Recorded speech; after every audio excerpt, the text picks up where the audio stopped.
welcome everybody into this information session about the Digital Technologies program that York University is offering at the new Markham campus. I'm Kostas Kondogiannis. I'm a professor at Electrical Engineering and Computer Science and also the program lead for the two programs that are offered at our new Markham campus. So one is the Computer Science for Software Development, and we had an information session last week. And the second program is the Bachelor of Applied Science in Digital Technologies. If you're interested to know more about the software development program, I think there is a recording available and also on York's website. Today we'll focus mostly on and solely on the Digital Technologies program. I will give you a program overview. I will discuss requirements. I will discuss a sample set of courses that you're about to take if you embark on this program, and a little bit about the mechanics of the program itself. So I would say the Digital Technologies program is a unique program because it's a work-integrated learning program. In this sense, it differs completely from every other program, university program that you know. It's not a co-op program. It's a work-integrated learning program. That means in order to be in this program, you have to work full-time and study full-time. And we'll come to the mechanics of that in a while. So the objective of the program is through this 4-year intensive work and study to acquire knowledge on how to design and develop large-scale systems. And we brag to be the first of this type work-integrated learning program. There are similar programs offered in the UK, New Zealand, Europe, and so on, in other places in Europe and so on. But this type of program is unique. So this program is a computer science program. So practically it will provide you with all the theoretical and applied concepts of computer science. So it's not an apprenticeship program in a sense that, okay, you work and whatever you learned at work that the company that you have been. So it has an academic component as a computer science program. And you're gaining also knowledge about how to apply what you have learned at work in your studies and vice versa. Also, we're focusing a lot on communication and how you will be able to communicate technical knowledge and technical information and technical designs to a variety of audiences. So it's not, we would like to have professionals coming out of this program. How this program came about? I mean, right now we have a shortage of ICT people in Canada, and I would say globally. According to statistics, and you will see that there is always an increase in ICT employment, and the ICT share of Canadian employment. Approximately, we're right now on 3.8%. By 2001, we were in approximately 3.8% of the total workforce was employed in ICT, and we expect that we have almost 200,000 vacant positions in ICT sector in Canada right now. So there is a big demand, and Canada being the G7 countries definitely will play a role on developing and selling technology. So we need skilled professionals. Now, these programs, computer science programs, come as a need, as I said, of trained professionals in the area, because we support a vast number of applications. And for some of you, probably you have thought of how computing is useful in our lives. And what would have happened if for one day we didn't have computers? And of course, it will not be only the social network platforms and all the infrastructure that is behind them, but have you thought of how do we do international bank-to-bank transactions, or safeguarding sensitive or classified information, whether it would be trade secrets, whether it would be nation secrets, whether it would be industrial designs and so on, personal information, health records and so on. How about e-government systems? So you transact with the government and go to your CRA account, you go to Service Canada, you get information about data from Auditor General and so on. So we're talking about, a vast infrastructure that is required in order for these systems to run. And go a little bit more exotic, autonomous systems, self-driving cars, how can make predictions using big data sets from the weather to the stock market. So all of these questions pertain to systems that require computing on the back end. So we're definitely we're in a society where we depend on computing, we depend on automation, and these programs come as a result to answer this need. So this program, as I said, is a full Bachelor of Applied Science. So you get a Bachelor of Applied Science. That means you can continue working, or you can embark in a graduate degree. So it's a full bachelor's program. So it's not an apprenticeship or a technologist program. It's a full BAsc program. The program runs for 4 years. And in order to be admitted into the program, you have first to meet the academic requirements for admission. That means as any other student who is applying at York programs has to go through evaluation. So if you pass this test, if you like, for meeting the academic requirements, and at the same time, you have a job offer from one of the participating companies or companies that you may have found yourselves, that it's something that we accept, provided that we contact with the companies and we have an agreement with the companies established.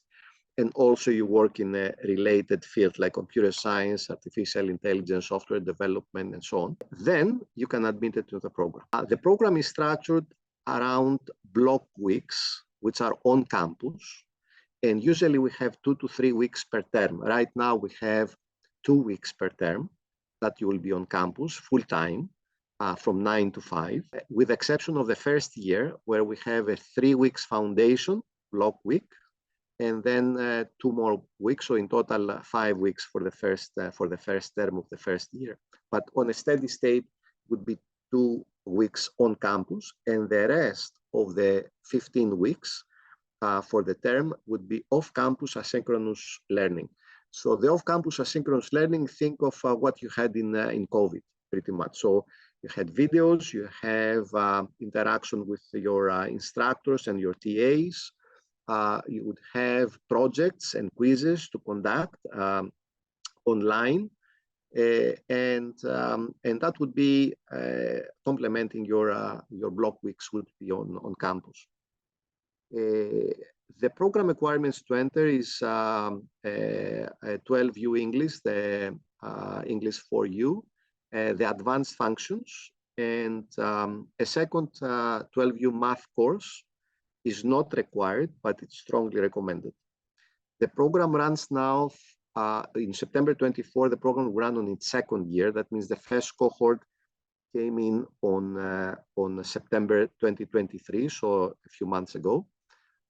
It's an exceptional group of students.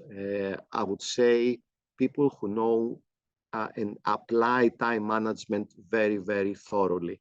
You can imagine that you work from 9 to 5, and at the same time, you have to be on top of your studies.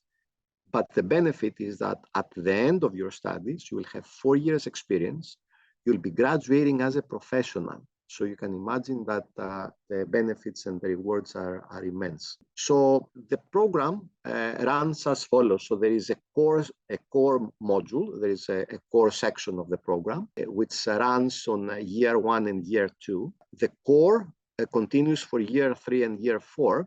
But on year 3 and year 4, the course splits, if you like, and then you take courses in one of these 3 streams, either software development, cybersecurity, and data science. And we'll go through some of the courses that you'll be taking in any of these streams. So it's the core, which is a typical, very thorough computer science type of program. And then you'll have the 3 streams on year 3 and year 4.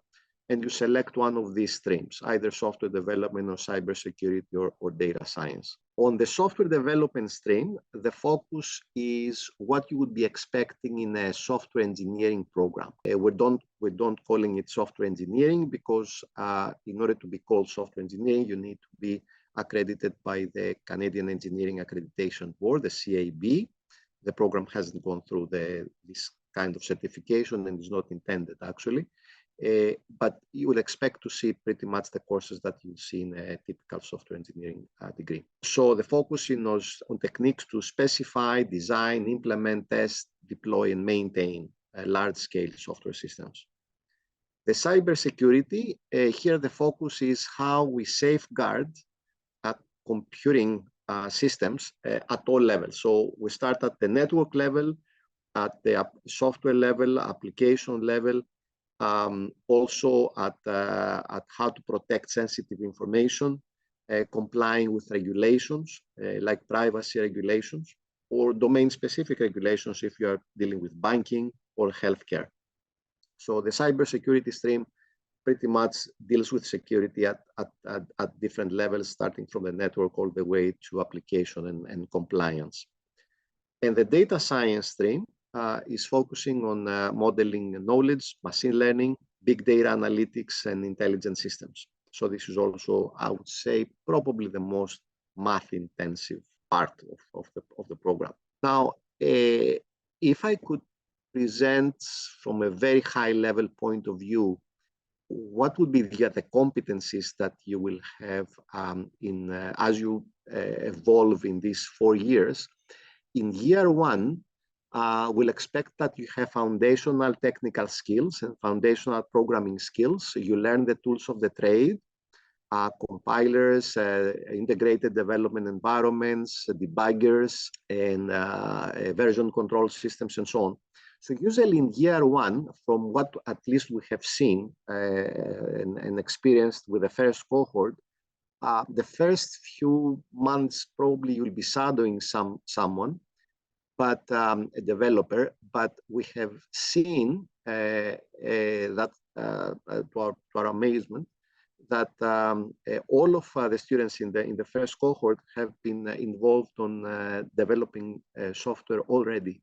So in the first few months, so it's pretty interesting how people will pick up things at the same time that we have the teaching, either the block or the asynchronous learning. In year 2, you will have a strong understanding of computer systems and networks, as well as data management and data organization. Here you'll be able to contribute significantly on the development of a system in your company. And also we focus on EDI principles and how to carry yourself in today's corporate world. In year 3, now you have a strong understanding and practice in software development. I would say at that point, you could say that you could have been working as a software developer by the end of year 3. You are able to participate in the planning of projects and have awareness of broader implications of your design decisions. So at the end of year 3, with the accumulated experience you have of 3 years of work, you could say that would be the end. But in year 4, here now you master the tools of the trade. You are an expert, I would say, a software designer, implementer, software development, and you have an awareness of correctness, testing, security, and so on. Keep in mind that in year 3 and year 4, you have the streams keep kicking in, so you have further specialization. So you can imagine with 4 years of a typical computer science program plus 4 years of work, that's significant. So this is a little bit of an overloaded slide, but just to give you the idea. So we have year 1, which I would call it foundation year. Year 2, skill enhancement. Year 3, you have advanced computer science. So year 3, the courses that you have taken plus the work experience will make you an advanced computer science graduate. And in year 4, you focus on infrastructure technologies and applications.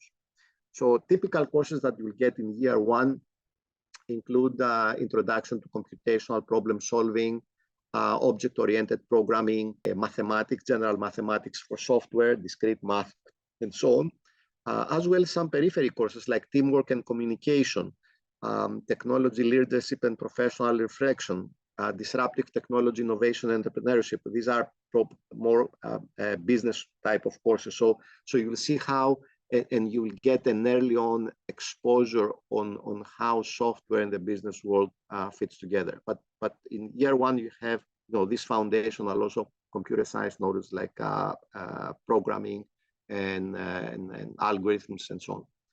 In year two, we have data structures and algorithms and analysis, which is a typical course that you will see in a computer science program.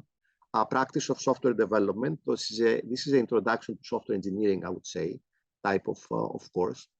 But what really differentiates year two from other computer science programs is that you have computer networks, you have operating systems, you have security fundamentals and introduction to data science. That will give you the background. So in case that you would like to focus on the data science stream, so in year two, you will have introduction data science, or you'll enter introduction data, you will have knowledge on data science already as you're embarking on your stream, the data science stream.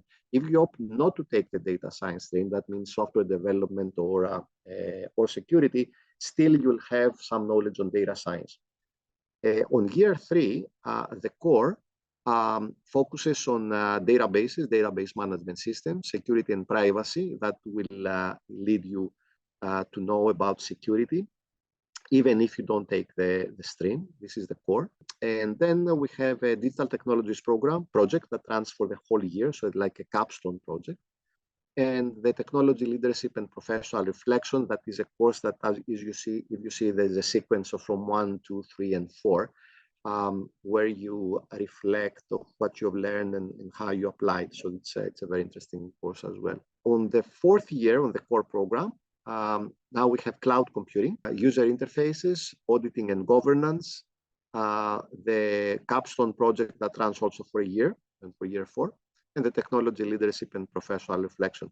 So you see the evolution. I would say year 2 is overloaded because you do courses that you do typically in year 3 in a computer science program, so that we have space in year 4 for even more advanced concepts. With the specialization streams, which kick in on year 3, with respect of software development, we do software design and architecture. So we're looking at architectural styles, architectural patterns, design patterns, how to effectively design software systems, and also software testing and quality assessment. So with the core year 1 and year 2, core year 3, and stream specialization on software development in year 3, up until now, you have pretty much a solid foundation of a software engineering degree program.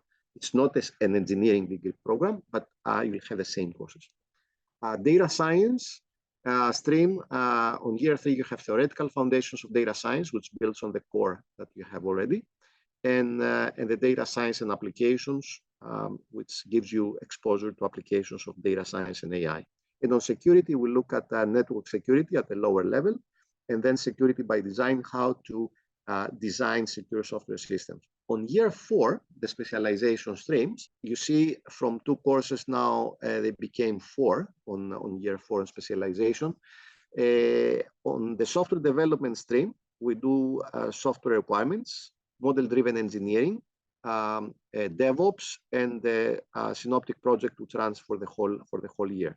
So by year 4, now you have completed all the courses that you see in a top-tiered software engineering degree program, without being an engineering, and I stress that. On the data science stream, we have machine learning and applications, big data, advanced machine learning, and the synoptic project. So here, advanced AI, I would say. And for the security, we look at forensics, we look at threat management and protection of systems. So here we look security from the perspective how we safeguard systems, in other words, and how we comply with regulatory frameworks. And also the synoptic project, which runs throughout the year on year 3s and year 4s, 2 different projects, full year projects. Now, why would you choose the digital technologies program at Markham? Well, first of all, it's a unique program. It's a program where you work full-time and you study full-time.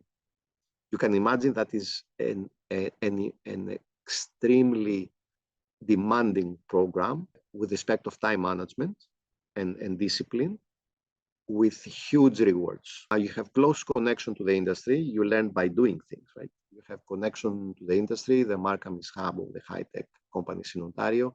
The specialization areas have been carefully selected after consultation with the computing industry of what is needed. And you have a unique combination of theoretical and practical knowledge to be gained through your work and your studies. There is a YouTube video, so if you put digital technologies, Markham, York University, you'll see some of the students who are on the first cohort, and they talk about the program. And we haven't paid them for saying what they say. So it's really their experiences from the first year. Personally, I have met the students and in the foundation block weeks and during the block weeks that they are running the program, and both the companies, their managers are thrilled about it. Before I conclude and how I think things will evolve, I would like to spend a few more minutes on the mechanics of the program and what would be a typical, say, infrastructure that we provide and your typical day. So you're not alone. So if you come to this program, it's not like you are disconnected from school while you are working. We have a person who takes the role of a professional skills coach, which is in constant contact with you, monitors your progress, and at any point where you're falling behind, either at work or at school, you'll get the help that is required in order to go back on track. So our professional skills coach is on top of things. I would say even at a daily basis. That might be an overstatement probably, but she constantly looks at your portfolio, what you are uploading, how you perform. She's in constant communication with the professors and the managers. The second key person is the learning coordinator, which is one of the professors in the program. And their role is to make sure that all professors know what the students do at work and how work that is being conducted at the workplace can be also counted as credits and as topics that have been covered in class. So you get your markums as both from what you do in class and your projects and your midterms or whatever else your professors will give you for assessment, and also what you upload on your portfolios. For example, I worked on this project, I did this, so the professor could assess your knowledge and how you assess and how you absorb the material. So in other words, it's not a disconnect that you see us twice, two weeks per term. But there is a constant communication. And of course, there are electronic means like course management systems, e-portfolio systems, which you upload constantly your work. And at the end, it's been assessed as a whole. Now, concluding, I would like to have a sneak peek in the future. So 10 years ago, basically, we're start thinking about the cloud in the sense of virtual machines and how we can virtualize computing. Amazon and IBM and Microsoft, they've started, providing cloud solutions and cloud services as in order to increase performance and volume, computing volume. Intelligence solutions were mostly, big data analytics and predictions. And cybersecurity threats were an order of magnitude simpler than the ones are today.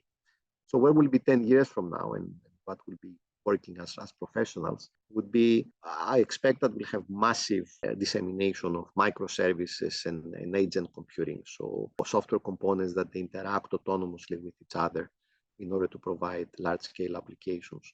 Internet of Things, smart cities, intelligent management of resources, energy, water, electricity, right? All of these are things that we start seeing already and definitely will be mainstream in 10 years from now. AI, artificial intelligence, and ethics, and that probably very well all the discussions that right now are in place on how AI can affect our lives, whether we'll reach a point of singularity or machines will be becoming more and more intelligent at a pace where we cannot probably control anymore or will not be able to follow intelligence. So that brings a lot of ethical questions as well. Intelligent threat protection, so how we apply AI for security, and of course human-machine communication, devices, augmented reality, and virtual reality, and so on. So these are things that are coming, and if not already experiencing. And these programs, like the digital technologies program, will make you a professional in this area. Potential job areas that will work. You can work as a software developer, data science or analyst, cybersecurity analyst, e-commerce developer, cloud architects, IT project manager. Now, at the end of the 4 years, though, you'll have 4 years of experience with a company or companies if you decide to switch throughout the years. I would say you are much, much far ahead than a typical computer science graduate, even with someone who had a co-op, say 4 months every year, or an internship of 12 or 18 months. You will have 48 months of work, solid work. So it's significant, something amazing. I mean, the rewards are stunning. Now, some final thoughts. Here you have, I was curious, actually. I was thinking of Silicon Valley. And in my mind, always Silicon Valley was a huge area. I mean, it's the center of computing in this planet, right? So in my mind, always was this vast area somewhere in California, which practically it's south of Redwood City, goes from south of Redwood City and north of Los Gatos to the south, and probably from Portoa Valley to the west, all the way to Milpitas in the east. Now, I superimpose this area in our own terms in Toronto. So Silicon Valley runs, say, a little bit east of Markham, up until 427, and south from the harbor front to Richmond Hill. So practically this is Silicon Valley. Silicon Valley, we have 500,000 people working in computing. In the greater Toronto area, which is probably bigger than the one I saw here, a little bit bigger, it's close to 250,000. So here we have a very vibrant community of ICT. And this program will give you a solid Bachelor's of Applied Science degree combined with practical and theoretical on-the-job training. You'll have a thorough preparation to succeed in your career. It's a full computer science degree. And of course, you'll have connections with industry. You'll be working for a company or companies for 4 years. You'll be able to explore and implement new ideas through your capstone projects, probably start your own startup. And of course, you can opt to continue working in the workforce with already 4-year experience already gained, or continue for a graduate degree like a master's degree. And if you are adventurous, even for a PhD degree later on.